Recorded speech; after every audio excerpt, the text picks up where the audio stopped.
ورحمة الله وبركاته.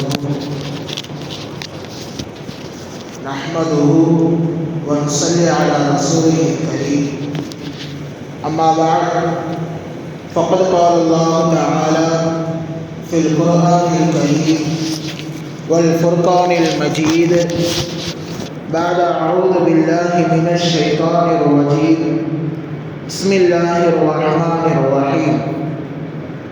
إن عدة الشهور عند الله 12 شهرا في كتاب الله يوم خلق السماوات والأرض منها 4 حرم إلى آخر الآية. صدق الله العظيم. وقال رسول الله صلى الله عليه وسلم صوموا عاشوراء وخالفوا فيه اليهود والنصارى. صدق رسول الله صلى الله عليه وسلم. رب اشرح لي صدري ويسر لي أمري واحلل عقدة من لساني يفقهوا قولي. رب يسر ولا تعسر وتمم بالخير وبك نستعين. سبحانك لا علم لنا إلا ما علمتنا إنك أنت العليم الحكيم. எல்லா புகழும் புகழ்ச்சியும் ஏக வல்லோனாகிய அல்லாஹு ஜல்ல ஷானஹு வ தஆலா ஒருவனுக்கே உரித்தாகுக. கண்மணி நாயகம் முஹம்மது ரசூலுல்லாஹ் ஸல்லல்லாஹு அலைஹி வஸல்லம் அவர்களின் மீதும் அன்னாரது அடிச்சுவடுகளை அப்படியே பின்பற்றி நடந்த சத்திய சஹாபாக்கள், தாபிஈன்கள், தபஉ தாபிஈன்கள், ஹுஃபால்கள், ஷஹதாக்கள், நல்லோர்கள், பெரியோர்கள் என இந்த உம்மத்தினர்களாகிய நம் அனைவரின் மீதும் எல்லாம் வல்ல அல்லாஹ்வின் நல்லருள் என்றென்றும் நிறைவாக உண்டாவதாக. ஆமீன். கண்ணியத்திற்குரியவர்களே,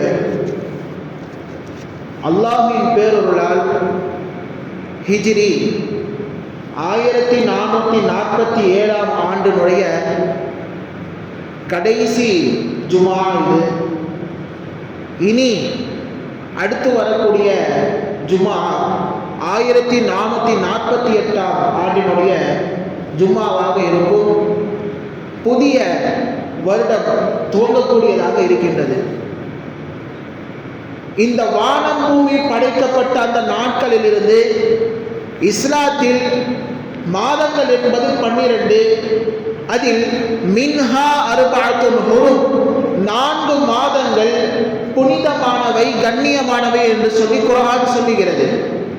அதில் நாம் தற்பொழுது இருக்கக்கூடிய துல்ஹஜ் மாதமும் புனிதமான மாதம்தான். இனி அடுத்து வரக்கூடிய முஹர்ரம் மாதமும் புனிதமான மாதமாக அல்லாஹ் தஆலா ஆக்கி வைத்திருக்கின்றார். ஒவ்வொரு சமுதாயத்தவர்களுக்கும் ஒவ்வொரு விதமான வருடக்கணக்கு என்பது உண்டு.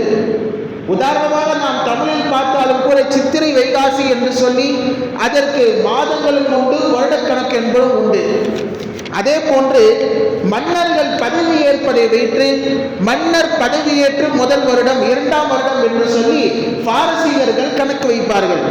ரோமானியர்கள் அலெக்சாண்டர் இறந்ததை வைத்து அலெக்சாண்டர் இறந்து 1ஆம் வருடம், அலெக்சாண்டர் இறந்து 2ஆம் வருடம் என்று சொல்லி அவர்கள் தன்னுடைய வருடங்களை கணக்கு வைப்பார்கள். அதே போன்று எலியாண்டு, புலியாண்டு என்று சொல்லி சீனர்கள் சற்று வேடிக்கையாக தங்களுடைய வருடங்களை எல்லாம் கணக்கு வைப்பார்கள். நசாராக்களை பொறுத்த வரைக்கும் ஹஜ்ரத் ஈசா அலைஹிஸ்ஸலாம் அவருடைய பிறப்பை முன்னிட்டு கிபி என்று சொல்லி அவர்கள் தங்களுடைய வருடங்களை எல்லாம் கணக்கு வைத்து வருகிறார்கள். நாம் தற்பொழுது இருப்பது கிபி 2026. அதாவது ஹஜ்ரத் ஈசா அலைஹிஸ்ஸலாம் அவர்கள் பிறந்து 2026 ஆண்டுகள் தற்போது வரைக்கும் நடைபெற்றிருக்கிறது. அதே போன்றுதான் அரபர்களுக்கும் ஒரு வழக்கம் இருந்தது. அதாவது யானை ஆண்டிற்கு முன், யானை ஆண்டிற்கு பின் என்று சொல்லி கணக்கு வைத்தார்கள். நமது ரசூலுல்லாஹி ஸல்லல்லாஹு அலைஹி வஸல்லம் அவர்கள் யானை ஆண்டிற்கு பின்னால் பிறந்தவர்கள். ஏன் அந்த யானை ஆண்டு என்று சொல்லி பெயர் வைத்தார்கள் சொன்னால், அப்ரஹா என்ற மன்னன் காபத்துல்லாவை ஒரு யானை படையோடு இடிக்க வந்தார். அந்த சம்பவம் அரபுலகில் பிரபலமாக ஆனதின் காரணமாக யானை ஆண்டிற்கு முன், யானை ஆண்டிற்கு பின் என்று சொல்லி அரபுகள் கணக்கு வைத்தார்கள். எப்படி நாம் தற்பொழுது கொரோனாவிற்கு முன் என்று சொல்லி கொரோனாவிற்கு பின் என்று சொல்லி நாம் கணக்கு வைக்கிறோமோ, அதே போன்று ஒரு பிரபலமான நிகழ்ச்சி நிகழ்ச்சி அரபுகளில் நடந்துவிட்டால் அந்த நிகழ்ச்சியை வைத்து என்ன செய்வார்கள்? அரபுகள் தங்கள் வருடங்கள் எல்லாம் கணக்கு வைத்து வந்தார்கள். இப்படி உலகில் இருக்கக்கூடிய அனைத்து விதமான சமயங்களும் அனைத்து விதமான சமுதாயங்களும் தங்களுக்கென்று ஒரு வருடக்கணக்கை வைத்து வந்தார்கள். ஆனால் அதில் எந்த விதமான ஒரு படிப்பினையோ, அதில் எந்த விதமான ஒரு தியாகமோ, அதில் எந்த விதமான ஒரு அர்ப்பணிப்போ அல்லாமல், ஒரு ஆன்மீக சிந்தனை அல்லாமல் இருந்தது. ஆனால் இஸ்லாத்தில் இருக்கக்கூடிய இந்த ஹிஜ்ரி வருடம் இருக்கிறதல்லவா, இந்த ஹிஜ்ரி என்பது ஒரு வார்த்தை அல்ல, அது ஒரு மிகப்பெரிய ஒரு வாழ்க்கையாக இருக்கின்றது. அதில் மிகப்பெரிய ஒரு தியாகம் அதில் உள்ளே அடங்கியிருக்கின்றது. அதில் மிகப்பெரிய ஒரு ஆன்மீக சிந்தனை என்பது உள்ளே அடங்கியிருக்கின்றது. அது மட்டுமல்லாமல் அது வரலாற்று சுவைமிக்க பல சம்பவங்கள் நடந்த ஒரு நிகழ்வாகத்தான் இருக்கின்றது ஹிஜ்ரி என்ற ஆண்டு. ஹிஜ்ரி என்ற பெயர் நாம் சாதாரணமாக சொல்லிவிட்டு செல்லலாம். அதில் பல்வேறு விதமான அர்ப்பணிப்புகள் என்பது அங்கே இருக்கின்றது. ஆக நாம் இஸ்லாமியர்களாக நமக்கு ஹிஜ்ரத் என்ற வருடக்கணக்கு, ஹிஜ்ரி என்ற வருடக்கணக்கு இருக்கின்றது. தற்பொழுது நாம் அதை கணக்கிட்டு வருகிறோம். தற்பொழுது நாம் இருக்கக்கூடிய ஹிஜ்ரி 1447. இனி அடுத்து வரக்கூடியது 1448. இதை வைத்து சொல்வார்கள், நம்மளுடைய இஸ்லாம் என்ன செய்ய பின்னாடி தான் வந்துச்சு அப்படின்னு சொல்லுவாங்க. அப்படி அல்ல. வருஷ கணக்கை வைத்து இஸ்லாம் முன்ன பின்ன என்பது அல்ல. மாறாக முன் சென்ற சமுதாய மக்கள் அவர்களும் இஸ்லாத்தில் தான் இருந்தார்கள். ஆனால் என்ன செய்யல, வருடங்களை அவர்கள் கணக்கு வைத்துக் கொள்ளவில்லை. சரியான முறையாக அவர்கள் கணக்கு வைத்துக் கொள்ளவில்லை. ஹஸரத் அபூபக்கர் சித்திக் ரலியல்லாஹு அன்ஹு அவர்கள் ஆட்சி காலம் முடிந்து உமர் ரலியல்லாஹு அன்ஹு ஆட்சி காலம் வருகிறது. அவருடைய ஆட்சி காலமும் ஒரு சில வருடங்கள் சென்ற பின்னால் ஒரு கடிதத்தை பார்க்கிறார்கள் ஹஸரத் உமர் ரலியல்லாஹு அன்ஹு. அதில் வருடம் என்பது குறிப்பிடப்படவில்லை. தேதி இருக்கு, மாசம் இருக்கு, ஆனா வருஷம் குறிப்பிடப்படல. எந்த வருஷத்துல எழுதப்பட்ட கடிதம் என்று சொல்லி அவர்களுக்கு தெரியாததின் காரணமாக அனைத்து சஹாபாக்களையும் ஹஸரத் உமர் ரலியல்லாஹு அன்ஹு அவர்கள் கூட்டினார்கள். ஒன்று கூட்டி ஆலோசனை கேட்கின்றார்கள். எல்லா சமுதாயத்தவர்களுக்கும், எல்லா சமூகத்திற்கும் ஒவ்வொரு வருடக்கணக்கு என்பது இருக்கின்றது. நமக்கென்று ஒரு வருடக்கணக்கை உருவாக்க வேண்டும். எனவே நீங்கள் உங்களுடைய ஆலோசனை வழங்குங்கள், எதில் இருந்து நமது வருடக்கணக்கை துவங்கலாம் என்று சொல்லி கேட்கும் பொழுது சஹாபாக்கள் ஒரு 4 விதமான ஒரு ஆலோசனை குறிக்கின்றார்கள். அதில் முதலாவது ஆலோசனை முன்வைக்கப்பட்டது நபியின் பிறப்பு. ரசூலுல்லாஹி ஸல்லல்லாஹு அலைஹி வஸல்லம் அவர்கள் எப்பொழுது எந்த வருடத்தில் பிறந்தார்களோ, அதாவது யானை ஆண்டிற்கு அடுத்த வருடம் ரசூலுல்லாஹி ஸல்லல்லாஹு அலைஹி வஸல்லம் அவர்கள் பிறந்தார்கள். அடுத்த வருஷம்னா அடுத்த வருஷம்னே சொல்ல முடியாது. அந்த சம்பவம் நிகழ்ந்த பின் ஒரு 40 நாட்கள் கழித்து என்ன செய்து விட்டார், ரசூலுல்லாஹி ஸல்லல்லாஹு அலைஹி வஸல்லம் பிறந்து விட்டார்கள். நாம் அதிலிருந்து கணக்கு வைத்துக் கொள்ளலாம் என்று சொல்லி சஹாபாக்கள் சொல்லும் பொழுது அதற்கு ஹஸரத் உமர் ரலியல்லாஹு அன்ஹு அவர்கள், இல்லை, இது நஸராக்களுடைய பழக்கம். அவர்கள் ஹஸரத் ஈசா அலைஹிஸ்ஸலாம் அவர்கள் பிறந்த அந்த கணக்கிலிருந்து என்ன செய்கின்றார்கள், கணக்கு வைக்கின்றார்கள். எனவே நாம் அவ்வாறு செய்யக்கூடாது. சரி, இரண்டாவதாக ஒரு ஆலோசனை வைக்கப்படுகின்றது. நபி ஸல்லல்லாஹு அலைஹி வஸல்லம் அவர்களுக்கு எப்பொழுது நுபுவத் வழங்கப்பட்டதோ அதிலிருந்து நாம் கணக்கை வைத்துக் கொள்ளலாம். அதாவது ரசூலுல்லாஹி ஸல்லல்லாஹு அலைஹி வஸல்லம் அவர்களுக்கு 40 வயதில் அல்லாஹ் தஆலா நுபுவத்தை, நபி பட்டத்தை கொடுத்தார். அந்த நபி பட்டம் அந்த கொடுத்த வருடத்திலிருந்து நாம் கணக்கை வைத்துக் கொள்வோம் என்று சொல்லும் பொழுது அதற்கு ஹஸரத் உமர் ரலியல்லாஹு அன்ஹு அவர்கள், நபி பட்டம் கிடைத்தவுடன் நபி அவர்களுக்கு ஏற்பட்ட துன்பம் ஏராளம். சற்று அவர்கள் நிறைய துன்பங்களை அனுபவித்தார்கள், நிறைய துயரங்களை அவர்கள் சந்தித்தார்கள். எனவே அது வேண்டாம் என்று சொல்லி நிராகரித்தார்கள் ஹஸரத் உமர் ரலியல்லாஹு அன்ஹு. மூன்றாவதாக ஒரு ஆலோசனை வந்தது. அதுதான் நபி அவர்களுடைய இறப்பு. நபி ஸல்லல்லாஹு அலைஹி வஸல்லம் அவர்கள் எந்த வருடத்தில் இறந்தார்களோ அதை வைத்து நாம் கணக்கில் எடுத்துக்கொள்வோம் என்று சொல்லும் பொழுது ஒரு இறந்த ஆண்டிலிருந்து நமது ஆண்டு கணக்கை துவங்கினால் அது அந்த துக்கம் அனுஷ்டிக்கக்கூடிய ஒரு நாளாகத்தான் அது ஆரம்பத்தில் இருக்க முடியும். எனவே வேண்டாம் என்று சொல்லி அதையும் நிராகரித்து விட்டார்கள் ஹஸரத் உமர் ரலியல்லாஹு அன்ஹு. கடைசியாக ஹஸரத் அலி ரலியல்லாஹு அன்ஹு என்ன செய்கின்றார்கள், எப்பொழுது மக்காவிலிருந்து மதீனாவுக்கு நபி ஸல்லல்லாஹு அலைஹி வஸல்லம் அவர்கள் ஹிஜ்ரத் செய்தார்களோ அந்த ஹிஜ்ரத் செய்த அந்த வருடத்திலிருந்து நாம் கணக்கு வைத்துக் கொள்வோம் என்று சொல்லி இந்த ஆலோசனை முன்வைக்க ஹஸரத் உமர் ரலியல்லாஹு அன்ஹு ஏற்றுக்கொண்டார்கள். காரணம், ஹிஜ்ரத் செய்த பின்னால் தான் இஸ்லாம் இந்த உலகம் முழுவதும் வேகமாக பரிவது, அன்னலாருக்கு அதிகமான வெற்றிகள் என்பது கிடைத்தது, சுபச்செய்திகள் என்று சொல்லி இந்த இஸ்லாத்திற்கு அதிகமாக வந்தது. எனவே நாம் இந்த ஹிஜ்ரத்தில் இருந்து நாம் துவங்குவோம் என்று சொல்லி தற்பொழுது நபி ஸல்லல்லாஹு அலைஹி வஸல்லம் அவர்கள் ஹிஜ்ரத் செய்து 1447 வருடங்கள் முடிந்துவிட்டன என்று நாம் கேலண்டர்களில் பார்க்கிறோமே. ஹிஜ்ரி 1447 என்று சொல்லி அது இந்த ஹிஜ்ரத்துடைய வரலாற்றை தான் அங்கே குறிக்கிறது என்று சொல்லி நாம் இங்கே பார்க்க முடியும்.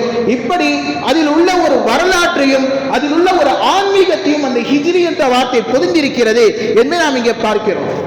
கண்ணியத்திற்குரியவர்களே, இந்த ஹிஜ்ரத் தான் இஸ்லாத்திற்கு ஒரு அஸ்திவாரமாக இருந்தது.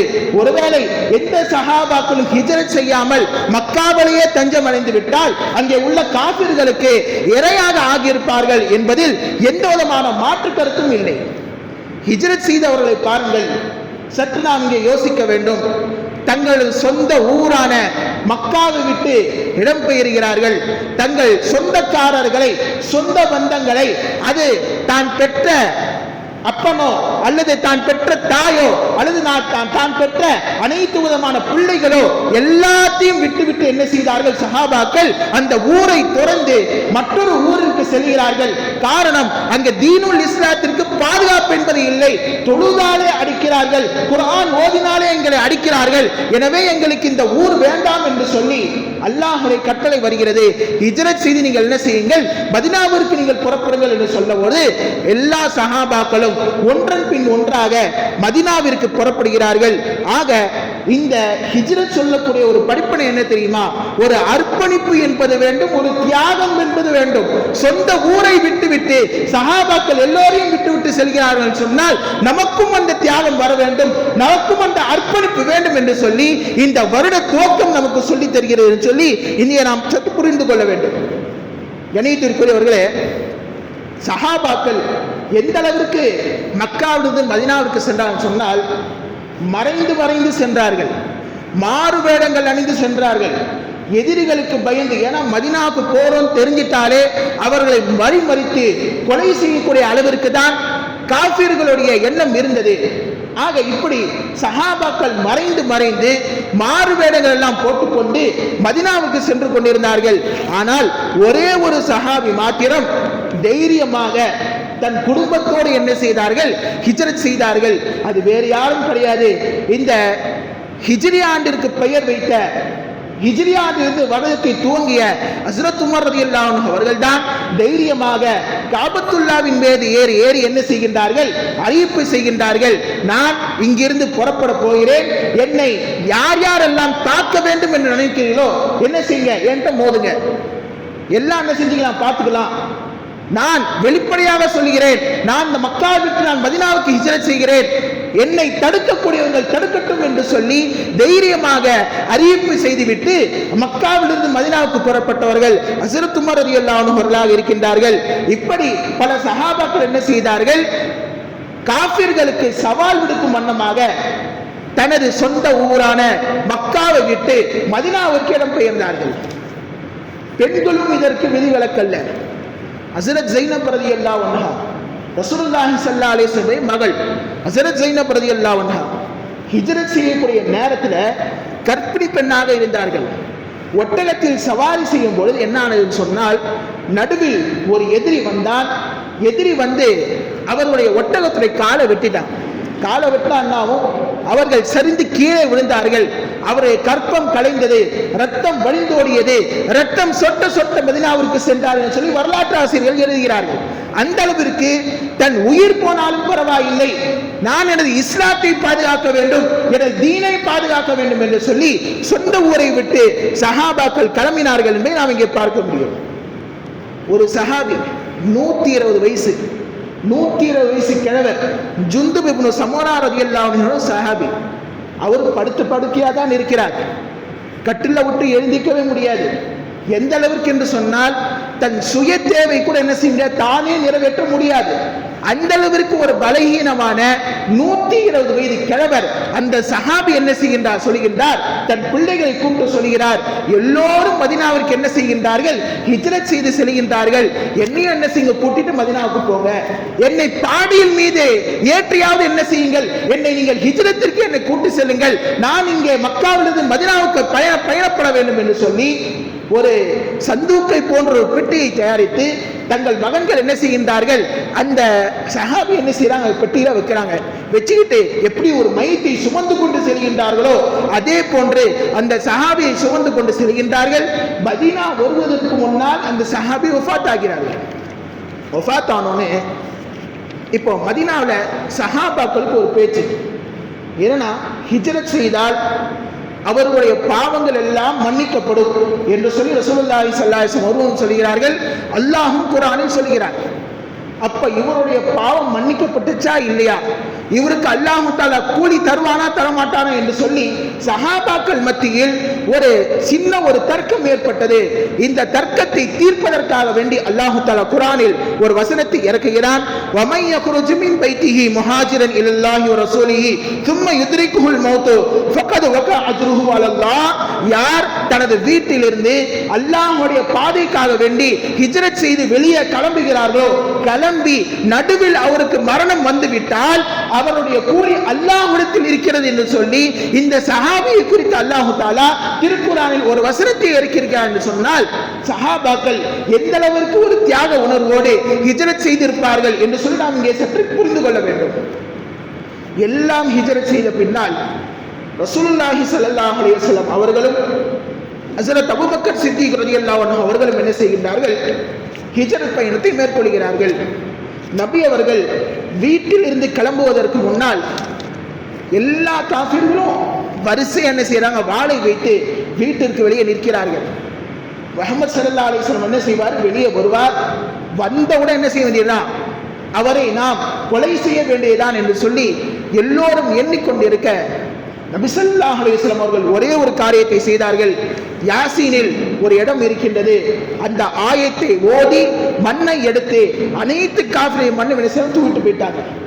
அந்த ஆயத் வஜஅல்னா மின் பைனி ஐதீஹிம் சத்தா வ மின் கல்ஃபிஹிம் சத்தா ஃபஅக்ஷைனாஹும் ஃபஹும் லா யுப்சிரூன் என்ற ஆயத்தை ஓதி ஒரு கைப்பிடி மண்ணை எடுத்து அனைத்து காஃபிரையும் கண்களிலும் தூக்கிட்டு ரசூலுல்லாஹி ஸல்லல்லாஹு அலைஹி வஸல்லம் சென்று விட்டார்கள். அதாவது காஃபிர்கள் கண் மூடல, திறந்தேதான் இருக்கிறது. ஆனால் நபி அவர்கள் சென்றது யாருக்கும் தெரியாது. நேராக ஹஜ்ரத் அபூபக்கர் ரலியல்லாஹு அன்ஹு வீட்டிற்கு செல்கிறார்கள். ஒட்டகத்தை எடுத்து பயணப்படுகிறார்கள். கிட்டத்தட்ட 14 நாட்கள் அந்த பயணத்தை மேற்கொள்கிறார்கள். அதில் 3 நாள் சௌர் குகையில் தங்குகிறார்கள் ரசூலுல்லாஹி ஸல்லல்லாஹு அலைஹி வஸல்லம். காஃபிர்கள் ஏலான் செய்கிறாங்க மக்காவில், யார் முஹம்மதுடைய தலையை கொண்டு வருகிறார்களோ அவர்களுக்கு 100 ஒட்டகம் பரிசு என்று சொல்லி அறிவிப்பு செய்யப்படுகிறது. 100 ஒட்டகம்னா சும்மா கிடையாது. அதாவது இப்போ உள்ள காலத்துக்கு 100 பென்ஸ் காருக்கு சமம். ஒட்டகம் என்பது அரபுகளிடத்தில் ஒரு மேன்மையான சொத்து. அது அப்ப அந்த 100 ஒட்டகம் யாருக்கு கிடைக்கும் என்று சொன்னால், யார் முஹம்மதுடைய தலையை கொண்டு வருகிறார்களோ அவர்களுக்கு 100 ஒட்டகம் பரிசு என்று சொல்லி அறிவிக்கப்படுகிறது.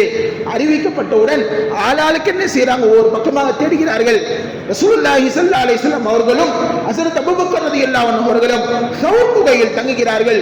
தங்கும் பொழுது எந்த அளவுக்கு என்று சொன்னால், அங்கேயும் எதிரிகள் வந்து விட்டார்கள். அங்கே அல்லாஹ் தஆலா அங்கே நபி அவர்களை எப்படி பாதுகாக்கிறார் என்று பாருங்கள். அபூபக்கர் ரலியல்லாஹு அன்ஹு சொல்றாங்க, யா ரசூலல்லாஹ் கொஞ்சம் கீழே குனிஞ்சிட்டா போதும் நம்மளை பார்த்துருவாங்க அப்படின்னு சொல்லும் பொழுது நபி அவர்கள் சொன்னார்கள், லா தஹஸன் இன்னல்லாஹு மஅனா. அபூபக்கரே கவலைப்படாதீர்கள், அல்லாஹ் நம்மனோடு இருக்கிறான், நாம 2 பேர் மாத்திரம் இந்த கோயிலுக்குள் இல்லை, அல்லாஹ்வும் இருக்கிறான் என்று சொல்லி ஒரு செலந்தி வலையை வைத்து, ஒரு புறாவை வைத்து, புறாவின் முட்டை வைத்து என்ன செய்யணும், அல்லாஹ் தஆலா பாதுகாக்கிறார். அதாவது என்ன அர்த்தம் தெரியுமா, செலந்தி வலை இருக்கிற இடத்துல மனுஷங்க உள்ள போக மாட்டாங்க. அது மட்டும் இல்லாமல் புறா எங்கே இருக்கிறதோ அங்கே மனிதர்கள் இருக்க மாட்டார்கள் என்று அறிந்து கொண்டு காஃபிர்கள் அந்த இடத்தை விட்டு சென்று விட்டார்கள் சொல்லி வரலாறு பதிவாகிறது. இப்படி ரசூலுல்லாஹி ஸல்லல்லாஹு அலைஹி வஸல்லம் அவர்களை அல்லாஹ் தஆலா என்ன செய்தான், பாதுகாத்தான். நேராக மதீனாவிற்கு சென்றார்கள். மதீனாவிற்கு சென்ற பின்னால் எத்தனையோ வெற்றிகளை பார்த்தார்கள் ரசூலுல்லாஹி ஸல்லல்லாஹு அலைஹி வஸல்லம். இந்த ஒரு ஹிஜ்ரத்துடைய பயணம் மாத்திரம் நடக்கவில்லை என்று சொன்னால் இஸ்லாம் நம் வரைக்கும் இங்கே வந்து சேர்ந்திருக்காது என்பதுதான் ஒரு நிதர்சனமான உண்மையாக இருக்கின்றது. ஆக இதனை நாம் கணக்கு வைத்துத்தான் ஹிஜ்ரி புத்தாண்டு என்று சொல்லி நாம் இந்த வருடக்கணக்கை நாம் ஆரம்பிக்கிறோம். ஆக இந்த ஹிஜ்ரத் தரும் படிப்பினை என்ன தெரியுமா, நாம் நம் புறத்திலிருந்து இஸ்லாத்திற்கு ஏதாவது ஒரு அர்ப்பணிப்பை செய்ய வேண்டும். அர்ப்பணிப்பு செய்தால் அதனுடைய முடிவை அல்லாஹு தாலா சிறந்ததாக ஆக்கி வைப்பான் என்று சொல்லி எந்த விதமான சந்தேகமும் கிடையாது. ஆக எல்லாம் வல்ல இறைவன் இதை போன்று இஸ்லாமிய வரலாறு அறிந்து கொள்ளக்கூடிய தௌஃபீக்கை எல்லாம் வல்ல அல்லாஹ் நம் அனைவருக்கும் தருள் புரிவானாக. ஆமீன். வ ஆகிரு தஅவானா அல்ஹம்துலில்லாஹி ரப்பில் ஆலமீன். சுன்னத்துல் தொடர்பு கொள்ளுங்கள்.